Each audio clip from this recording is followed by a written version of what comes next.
He'll bomb the track.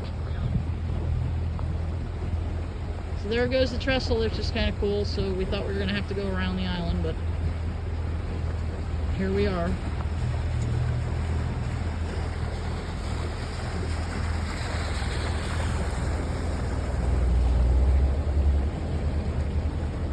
And this is the same trestle I videoed the other night with Scott and Wes and Catherine.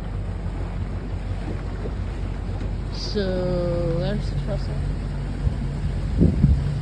So Davis boat ramp is right around here. Wes, there's a boat ramp right around here. I have seen it from the street before, but I've never used it. Yeah, it's designed for the community, but I know two people who live here, so I put my boat in the water and then I park my truck and trailer in their yard.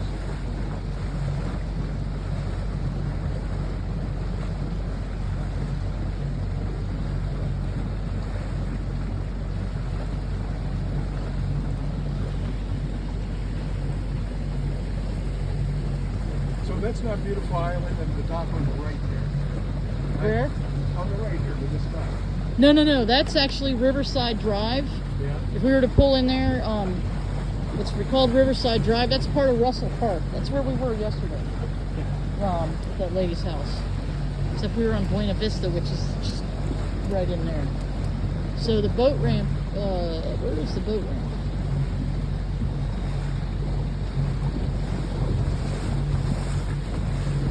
You'll see a seawall up here, and then the boat ramp is by the seawall. And I don't see it.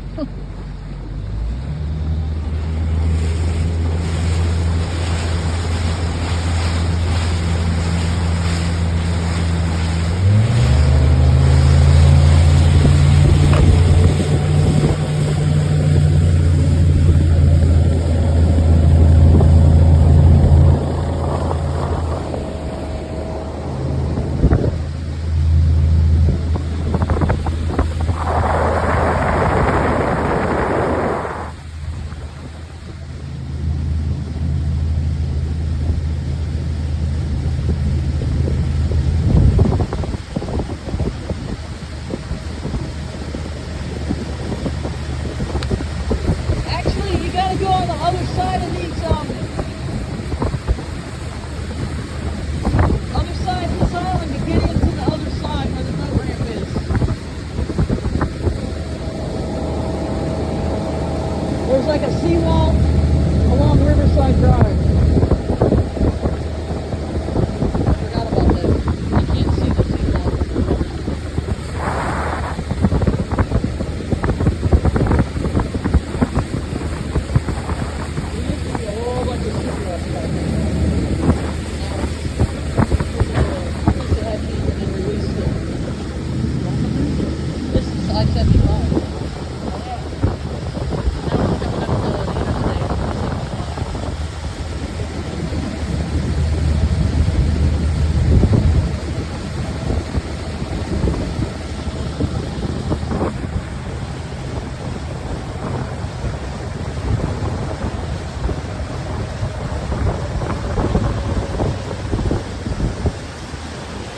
So this is where you have to trust the engineering of humankind.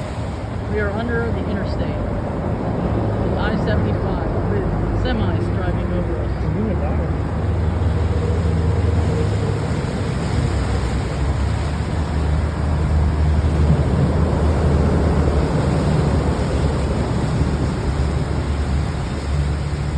What I always say, you go under a big bridge like that, tons of cars going over. And that's the Orange River up there. You make a right there, you go to the Orange River. Yeah. Yep. Go down maybe a mile and a half, 2 miles. It goes up to Manatee Park, and then it goes way up under, it goes to Buckingham. Well, you know that. And there's the two manatees. That's a statue that's designed by. Where you go to Manatee Park? And that was designed by an artist named Tite Baquero, who lives in Naples. And yes, there used to be one there. Is it still there? So Tite Vaquero designed that in the 80s, and it was funded by, what's that musician's name? Jimmy Buffett. It was funded by Jimmy Buffett, and then Carol Newton-Jones' husband, Dell Jones, lit it up with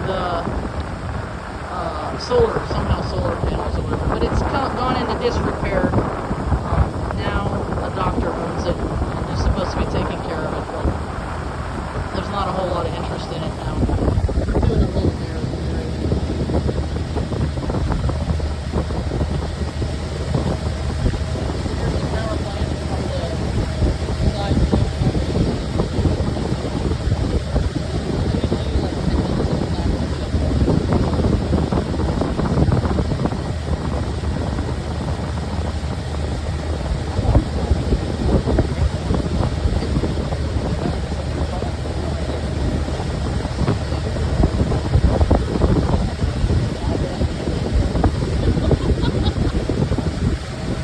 I didn't really say that.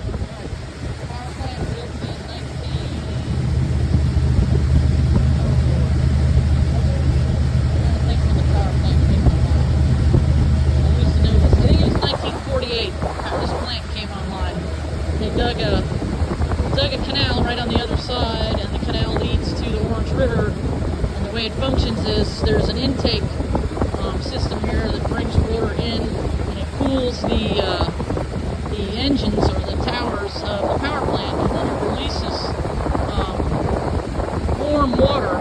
And the water is warm because it's coming off an engine or the plant that used tepid water from the river, and the reason why it's hot is because it flowed through the engine and it's discharged at a higher temperature, and it's regulated by, I think, the DEP. I'm not sure who regulates it, but they have to. The outgoing temperature cannot be any higher than 13 degrees above what the intake is. So, for example, if the water temperature is 60 degrees in the Caloosahatchee, the outflow from the plant into the canal they dug that leads to the Orange River, the outflow cannot be any higher than 73 degrees, period. When the temperature of the water is in the 80s and 90s, the outflow gets pretty hot, and they have to cool the water prior to releasing it, so it's a little bit uncomfortable. Power plant history on this, and of course that warm water, historically warm water is where the manatees will travel in the wintertime. So many power plants have turned their discharge areas into tourist attractions because the manatees are attracted to the warm water during the winter. If a manatee is in water below 68 degrees Fahrenheit, they will get conditioned very cold stress, which is sort of like hypothermia. So when the temperature in the water drops to 68, they move their way up to these sites, which, again, Manatee Park is the site that was built next to the Florida Power and Light Discharge Canal. Alright.